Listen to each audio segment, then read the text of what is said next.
Hi, everyone, and welcome back to the Bill Brief, the podcast where we break down legislation, what it says, why it matters, and how it's shaping our communities.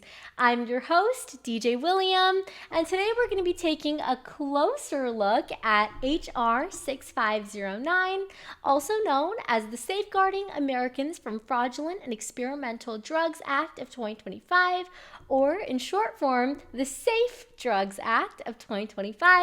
Okay, and this bill was sponsored by Representative Rudy Yakim III. Okay, so this is going to be a lot, to be honest with you. Having the conversation about drugs and truly the consequences of what it can do to people. But this bill is really a change maker. So I'm so excited to talk about it, get into the provisions and get into everything. But before that, we need to understand the difference between just regular drugs and compounded drugs. So compounded drugs can actually be surprisingly complicated, and it's actually like when I searched it up, I thought they were very common. And you could say, it's about 1% to 3% of drugs are compounded. And one might say, this is like nothing, but it is a lot when we look at it in numerical form. And not even just the numerical form, right? It's about what it is, even if it's a small percentage, it's like when you look at what compound drugs actually are, you're like, but they're good, which is what we're going to get into. Okay, so imagine that your doctor gives you medicine, but the normal version isn't right for you. And this could be for a variety of reasons. Maybe you need a different strength, or maybe like a different form, like you can't swallow a pill.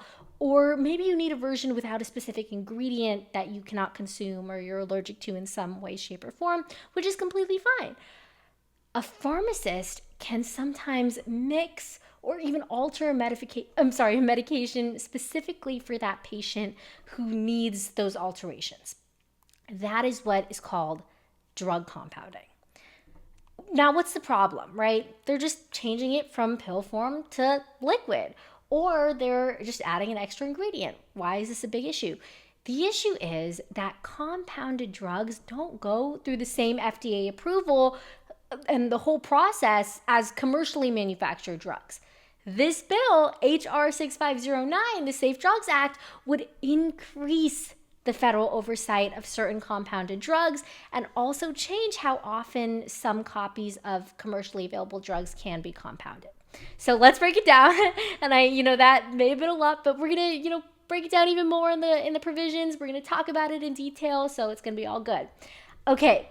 So the first major thing is that it kind of changes the definition of a copy of a commercial drug. So we view compounded drugs as sort of a copy with a slight alteration.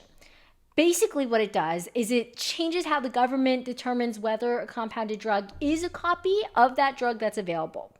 Under this legislation, a drug is considered a copy if, one, it contains an active ingredient that's found in a commercially available drug. So if it has a similar ingredient or the same ingredient of a drug that is commercially available, that is a copy compounded drug. Number two, there isn't a significant specific change, right? So say if this patient is given this drug, but there isn't a significant specific change directed towards that patient that makes the compounded drug way more efficient or 100 times better than the commercial drug, then it is also considered a copy. Because if it was different, it would have a different change. It would have something that's different about it. But if it has the exact same result, whether that is a consequence or a benefit, it is a copy. Okay.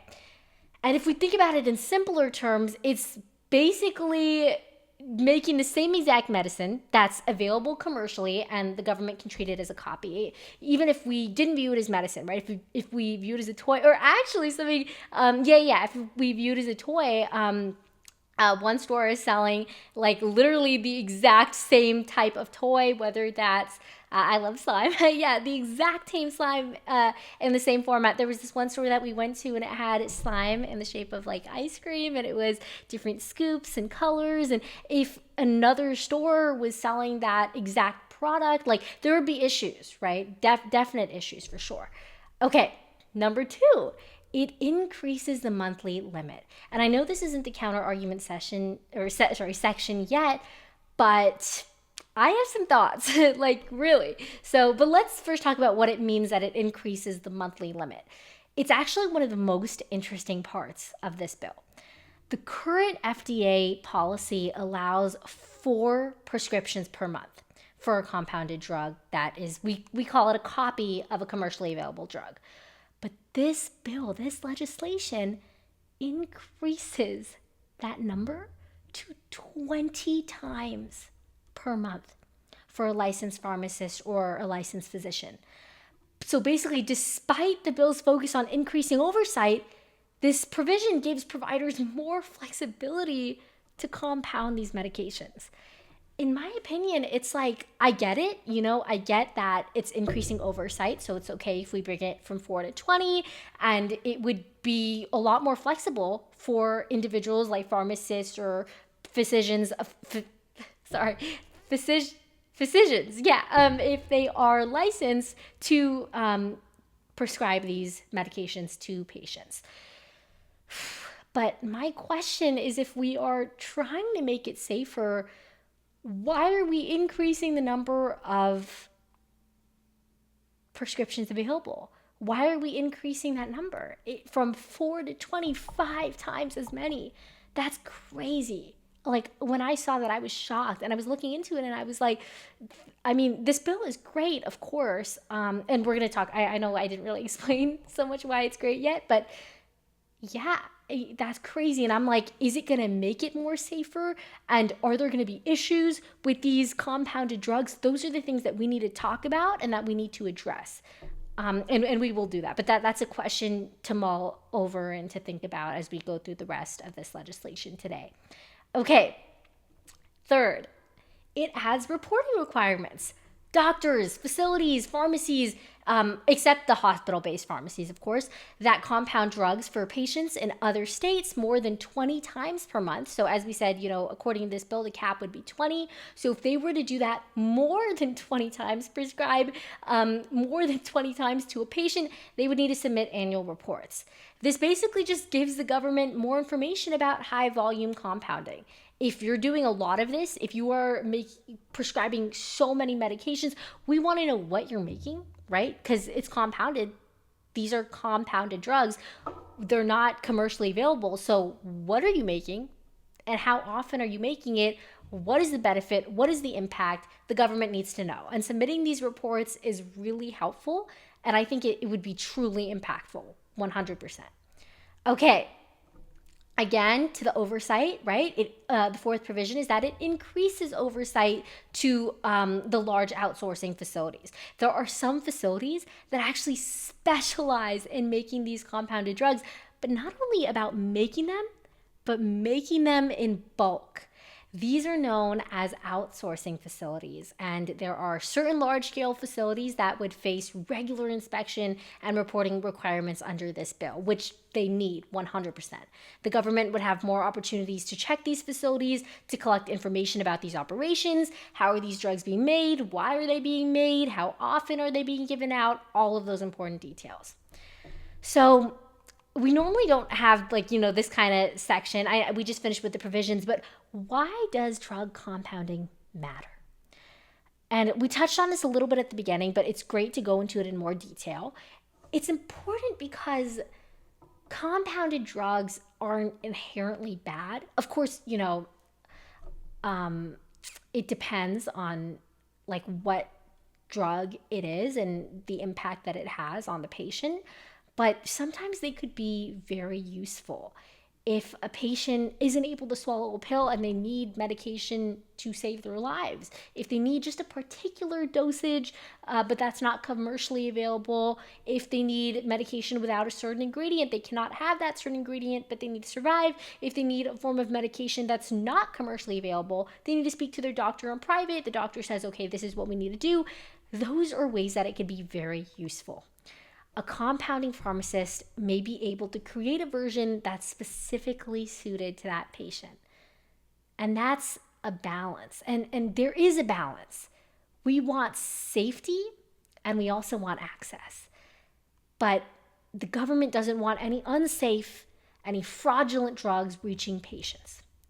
But patients also need access to medication that commercial manufacturers may not provide. Okay, so I have a whole thing with, and I'm sure many of us do, right, with prescription drugs. And there is a case, happened in 2023, January. I believe, let me confirm that. I believe it happened in 2023, January, or that might have been when it was taken to court. But let's see.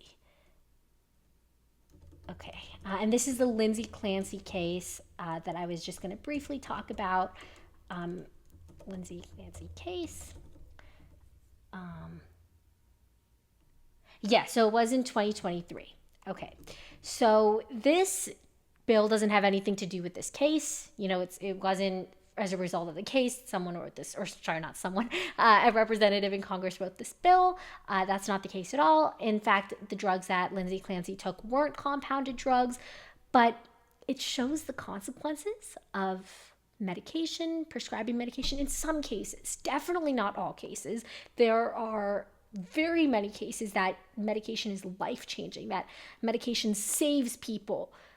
But in this case, it wasn't, and this is really sad. I remember the first time I heard about this case, I was, honestly, I don't think devastated is a big enough word. I was shocked, sad, devastated is, more impactful than sad, but I was feeling so many feelings. But so basically in 2023, a woman named Lindsay Clancy, she murdered her 3 young children. They were very young.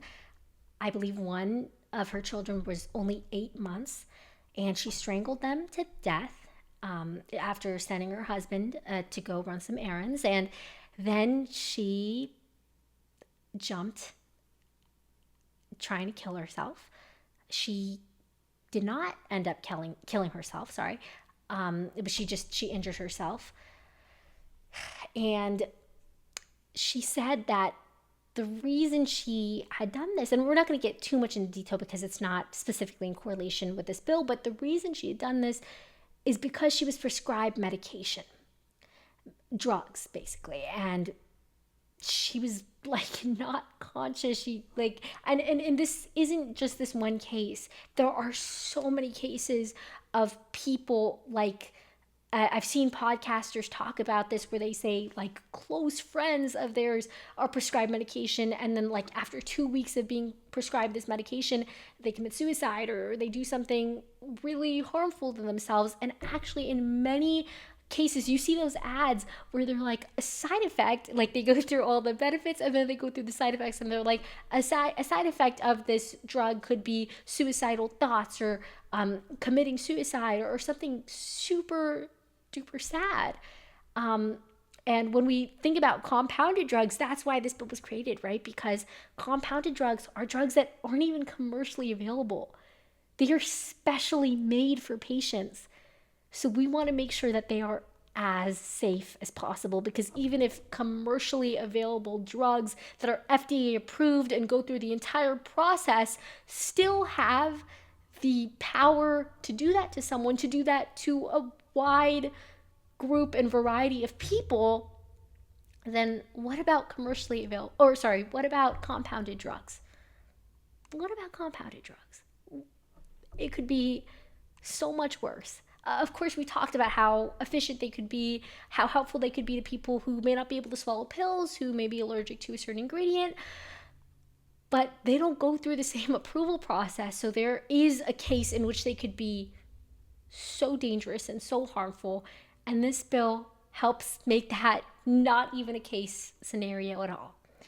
Okay, so I know we talked about something really sad, so let's talk about the positive implications and the positive effects of this legislation.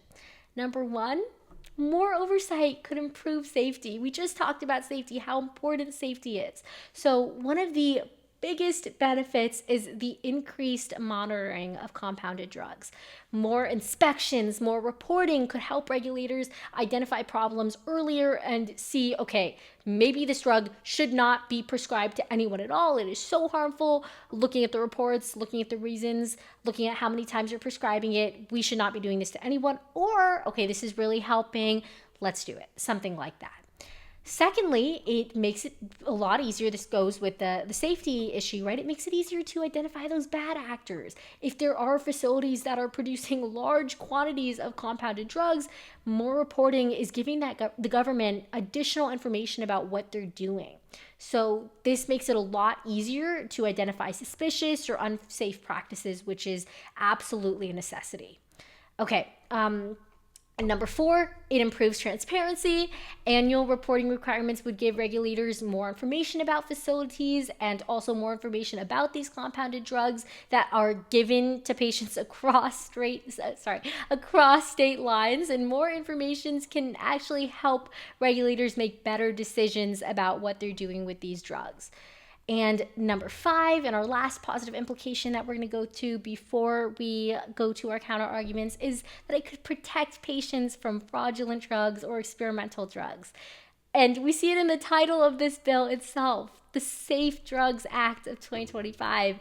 It highlights the central goal: safety, protecting Americans from drugs that may be unsafe, that may be fraudulent or insufficiently regulated. So yeah, safety is the core of this bill. Increased oversight is the core of this bill. Okay, so what are the counter arguments and what are the concerns? Okay, this is always a concern in like every bill that we talk about, but cost, right? More oversight could increase costs. We would need inspections. We would need reporting requirements. That's not free. Facilities may need to spend more money. They might need to hire more staff to help comply with the federal requirements, and those costs could affect the price and also the availability of compounded medications. Maybe if this legislation were to be passed, facilities are like, okay, we're not going to be doing this whole compounded drug things anymore. It's too complicated of a process. And that wouldn't be good, because sometimes compounded drugs are really a necessity and really save people. But also, I think these counter arguments also take it to the extreme. Of course, it's going to cost more, and that's for pretty much most things and rules and regulations that you put in place. And yeah, I mean, that's the consequence, or not, sorry, that's not the consequence. It's something that comes with increased safety. We need increased safety, so these are the steps that we need to take to get that increased safety. And if that means hiring more staff, it's okay. But I think, the fact that, like some businesses aren't going to serve compounded drugs at all, like I don't think that's going to happen. I think the process will be complicated, but I'm sure there are ways to help. I'm sure the government would be helpful and like things would go smoothly. And just assuming that they wouldn't go smoothly should not be a reason that we don't pass this legislation. But I definitely see where these critics are coming from. And it's really, really interesting, the ideas that they're taking on this specific view of the bill. Okay. More regulation. This is again, going off that earlier one, could reduce access. And this is literally the biggest concern. I mean, we touched on it just a couple seconds ago. If compounding facilities face way more requirements, then some facilities could decide that certain types of compounding aren't worth the cost, they're not worth the increased oversight, and that could reduce the number of providers available to patients. Now, some of us might be like, oh, yay, okay, that means like less drugs available or something like that, but others of us could be like, okay, there are people who are literally like about to die or facing some extreme conditions, and they need the specialized type of medication. They need it. And hearing that, okay, it could potentially be reduced, or what if like someone is going through a serious condition and they're like, okay, it's going to take 4 months for you to get your compounded drugs. That's crazy. And it doesn't specifically state in this legislation, and we can, just do the ifs, right? If this bill were to be passed, this would happen. But we cannot keep basing it off of ifs. I definitely see that potentially this could happen. But if anything, I think that this bill makes compounded drugs more available by increasing flexibility, by increasing it from 4 to 20 prescriptions. So that's what the bill does, right? That's also, I didn't say that earlier, but that's also one of the cores of this legislation, is that it increases flexibility. Okay, and the last thing that we're going to talk about before we, the last counter argument that we're going to address before we end for today is the definition of a copy. Copy could be controversial, because the major question is, how different does a compounded medication have to be from a commercial drug before it's considered like a legitimate patient-specific medication rather than a copy? Like, is it like, okay, even if they use a different ingredient, if it still has the same effects, is that considered a copy, right? But I think the bill makes it clear what a copy is. And I think it's important that we have a definition of a copy, because if it's literally doing the same thing as a commercially available drug, then it is a copy. But, the fact that, okay, it's in a liquid format instead of a pill format, that's a different thing, right? Or maybe if it's a chewable pill, that's a different thing. And yeah, so I'm sure there will be leniencies and there are little workarounds, right? This is like the bill, but I'm sure once it's passed, all of those will be made more clear. So that shouldn't be a reason to not pass this legislation. Okay, so we have reached 21 minutes. Oh my goodness. But, this bill is really interesting and there's a lot to talk about. But before we close out today, let us ask ourselves the big question. Let's end it up. So, not end it up. Let's close it all out. There we go. Yeah, at the heart of this legislation, the Safe Drugs Act of 2025, it's a balancing act. We want the government to protect people from unsafe medication, but we also don't want the regulations to make it so difficult for patients to receive the medications that are tailored to their needs. This bill attempts to do both. And I think that's, one of the issues that was going on in the counter arguments. This bill's doing both, because it not only increases oversight, but it also increases the number of times certain copy drugs can be compounded. And we discussed earlier, I don't know if that's going to be a good thing or bad thing, but yeah, this bill has a lot of questions, which makes it really interesting for sure.